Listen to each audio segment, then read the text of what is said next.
taking time out of his pregame routine to give Stroud a hug. Pretty cool stuff there. We also have our quarterback, Matt Ryan, here to talk about C.J. Stroud and more Week 10 storylines around the league. Let's start with Stroud. We just saw it there, Matt, catching up with LeBron James, which if you're a 22-year-old athlete, that is pretty cool. The world was just reacting to his Week 9 performance. He's probably on top of the world right now. As someone who has won Rookie of the Year, what advice would you give Stroud to keep this going with all of that outside noise happening as well? I mean, dapping up LeBron at 38 would be pretty cool. So, you know, whatever age he's at is awesome. I think my advice would be, you know, continue to do what he's done up until this point, you know, and keep the main thing, going out there and playing well. I think he's got a good head on his shoulders.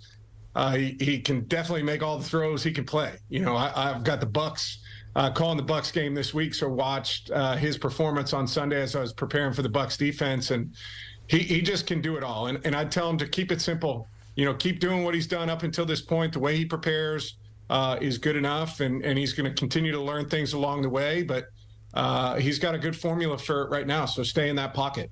We're going to talk more about that Bucks defense in just a moment. But first, let's talk about the guy who was taken over C.J. Stroud in the past draft, Bryce Young. He is struggling, to say the least. The Panthers, they are 1-7. Not all Bryce's fault, of course. But what advice do you have for Bryce Young to just attack the rest of the season and maybe turn things around?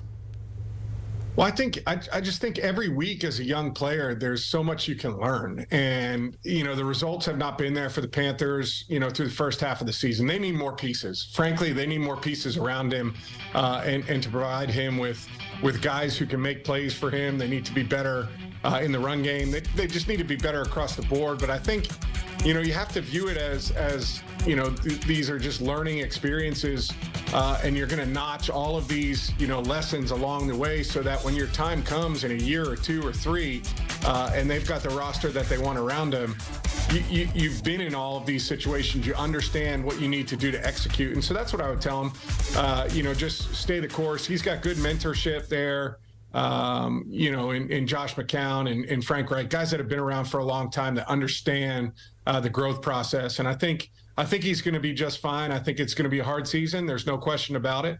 But that's what happens when you get taken, you know, number one. You're not going into the best of situations, and it's certainly been a struggle for them. And we'll see Bryce Young and the Panthers in action tonight, Thursday Night Football against the Bears. Another rookie quarterback, Will Levis. We talked about it. You're going to be on the call for the Titans in the Bucks game. Levis taking over as the full-time starting quarterback for the Titans. They are 3-5 on the year, last place in the AFC South, and we saw that really hot start from Will Levis. 4 passing touchdowns in his debut, and then no passing touchdowns against Pittsburgh, which is a pretty difficult defense as well. But what version of Levis do you think we're going to see on Sunday against Tampa Bay? I mean, my guess is it's somewhere in the middle. You know, I think you have that massive start. You come out, you throw 4 touchdown passes, and then you go play against the Steelers, which all they do is win games, right? Their stats are not great, but they play good defense and they know how to get after the passer. And he was under pressure, you know, a week and a half ago in that Thursday night game. And so I think he's going to be just fine. When you watch him, you know, you can see he has all of the arm talent that you want in an NFL passer. He moves well. He's accurate with the football. And I really think you mentioned it too. I think they're 3-5. Like, Ryan Tannehill's still a very good player in this league. I know he hasn't, or he didn't have a great start to the year, but I think the decision-making goes down to, we're 3-5, we're last in the division. We've got to see what we have in this young kid for the next 8-9 games of this season to figure out if he's the guy that we can build around moving forward. And I think they made the right decision doing that. Matt, we were talking about, you know, defenses, and I know you've probably seen this video 1,000 times, but what's 1,001? We got to bring it back. Cam Jordan getting in sack number 24, it was, on the sideline. You're going to get a chance to see another former NFC rival, an NFC South rival, excuse me, Levante David. You're going to see him up close and personal. He is on the brink of history entering Week 10. Tell us about the memories you have facing him, and how can the Titans control him?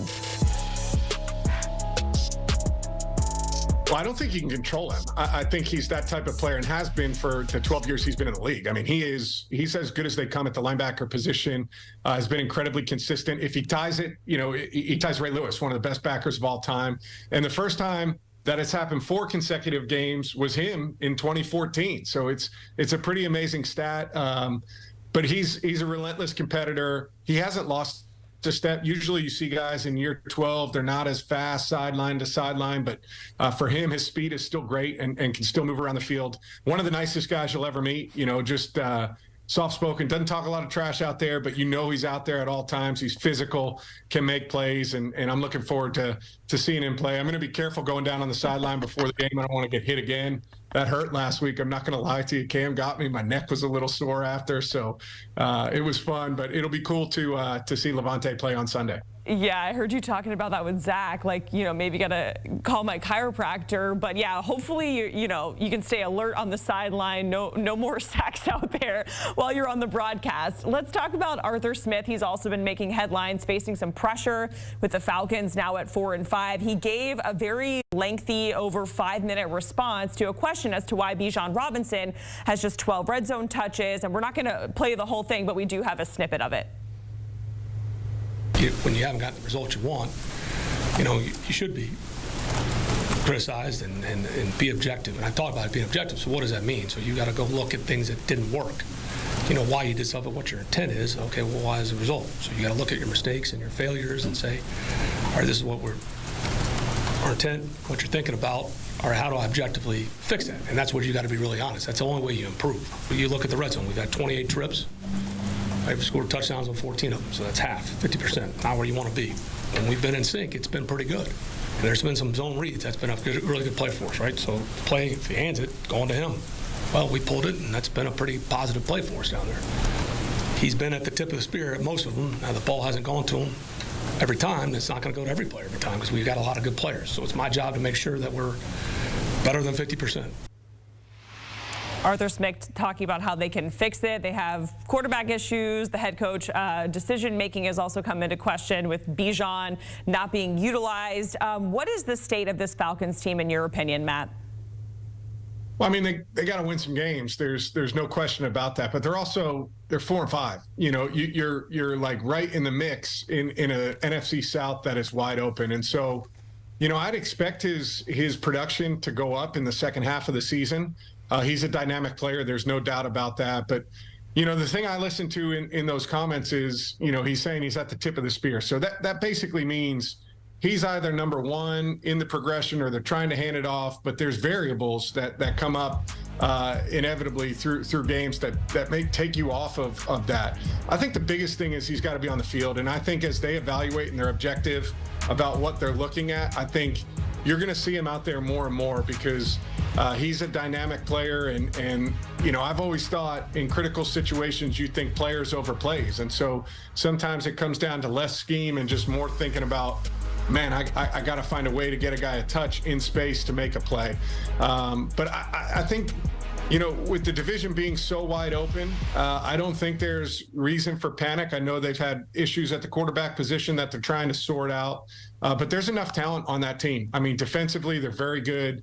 They can run the football at times. I think they've got good skill positions, big physical guys on the outside. So I think there's plenty of football to be played. I think there's another, 8 games that they have to get their final sample size of what their red zone offense and certainly what their team's going to look like. And so I've always thought stay relevant until Thanksgiving and then get hot late and give yourself a chance. All right, Matt Ryan talking rookie QBs and storylines for Week 10. Enjoy the game on Sunday, and also hopefully no sacks on the sideline for you, my friend. Matt is going to be on the call for Titans-Bucks. Again, you can watch that at 1 p.m. on CBS. CJ Stroud in action at 1 p.m. as well against Joe Burrow and the Bengals. And then at 4:05 p.m. Eastern on CBS, the Lions and the Chargers. Jim Nantz, Tony Romo, Tracy Wolfson on the call. And, of course, you can watch all of these matchups on Paramount Plus as well.